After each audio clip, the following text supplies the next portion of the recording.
maupun psikolinguistik teoritis.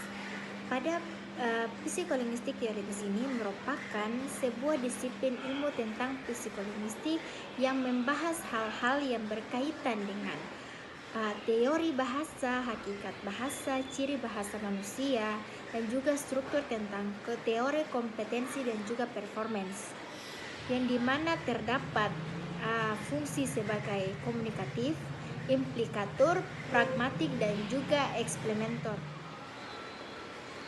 Pengertian bahasa. Bahasa berasal dari kata Sanskerta yaitu bahasa, yang dimana bahasa merupakan sebuah sistem lambang bunyi dan juga arbitrer atau manasuka yang digunakan sekelompok masyarakat untuk berkomunikasi dengan bekerja sama agar mendapat percakapan yang lebih baik, yang dimana untuk mendapatkan tingkah laku yang baik serta sopan santun dan juga cara berkomunikasi yang baik. Adapun beberapa teori belajar bahasa menurut Ellis pada tahun 1987, yang dimana teori yang pertama yaitu tentang pendekatan pengkondisian, yang dimana pendekatan pengkondisian ini diterapkan agar dimana asumsi-asumsi dasar dalam pembelajaran bahasa harus sesuai dengan pengkondisian bahasa. Pendekatan yang kedua yaitu pendekatan psikolinguistik, yang dimana kemampuan mempelajari atau memperoleh bahasa melalui pengembangan aturan-aturan yang abstrak untuk memperoleh sebuah bahasa sesuai dengan ciri khas manusia itu sendiri.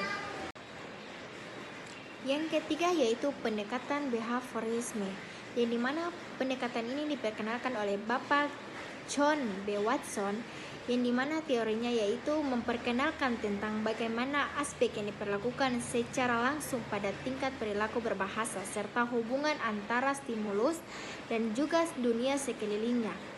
Mungkin Bapak ini menjelaskan mengenai tentang bagaimana perilaku bahasa yang efektif yang merupakan hasil dari respon tertentu yang dikuatkan oleh orang sekeliling.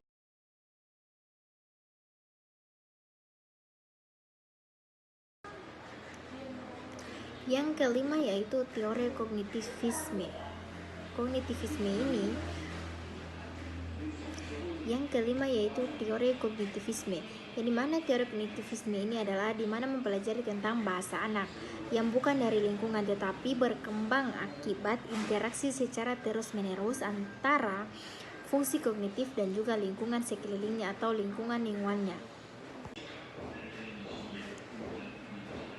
Yang keenam, yang dimana teori ini adalah pendekatan sibernetika, yang dimana teori ini merupakan teori sistematis atau pengontrol dari yang didasarkan pada komunikasi serta penyampaian informasi yang didasarkan pada sistem lingkungannya atau pengontrol, atau bagaimana dikatakan sebagai feedback, yang dimana berfungsi dengan memperhatikan lingkungan untuk dimana disampaikan berdasarkan komunikasi pengontrol.